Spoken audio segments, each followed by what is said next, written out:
BBAలో university second rank, third rank సాధించడం sun international విద్యార్థులకే సాధ్యం. మనం పవిత్ర సంగమం దగ్గర ఉన్నాం. మీరు ఏదైతే చూస్తున్నారో ఈ కెనాల్, ఇదే Budameru diversion channel and Pattiseema Polavaram అన్న ఇది కృష్ణానది. ఈ కృష్ణానదిలో అట్నుంచి గోదావరి నీళ్లు వచ్చి కలిసేదాన్ని సంగమం, పవిత్ర సంగమం అని పేరు పెట్టడం జరిగింది.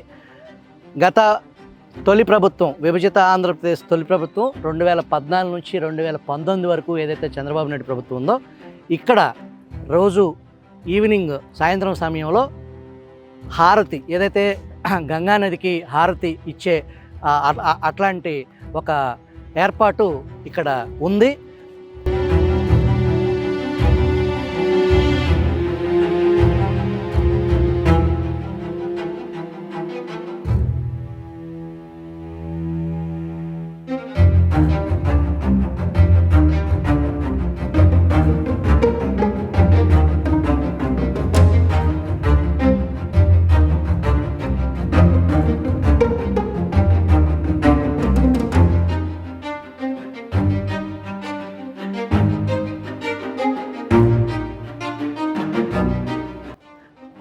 అక్కడ ఏదైతే హారతి ఇచ్చే ప్లేస్, ఇప్పుడు మీరు చూస్తున్న ఈ వాటరు ఏదైతే ఆ కట్టడాలు ఉన్నాయో దానికి సంబంధించి అక్కడ అసలు దాదాపు 25 అడుగుల లోతు ఉండేటటువంటి కొన్ని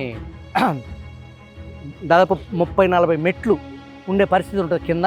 అవి మొత్తం నీరు కృష్ణ ఏ స్థాయిలో తన ఉగ్ర రూపం చూపించింది అనటానికి ఆ హారతి ఇచ్చే ఘాటు చాలా పెద్ద ఘాటు.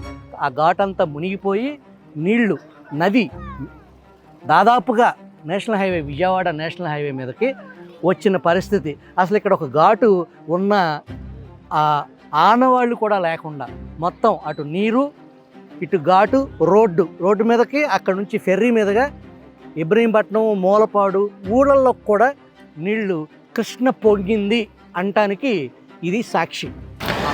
కృష్ణానది ఎంత పొంగింది, ఎంత ఉగ్రరూపం చూపించింది అనేదానికి ఘాట్ మాయమయ్యి ఆ నీళ్లు రోడ్డు మీద దాకా వచ్చిన పరిస్థితిని చూసాం. శుభకర్, పవిత్ర సంగమం నుంచి కెమెరామెన్ మీరాతో.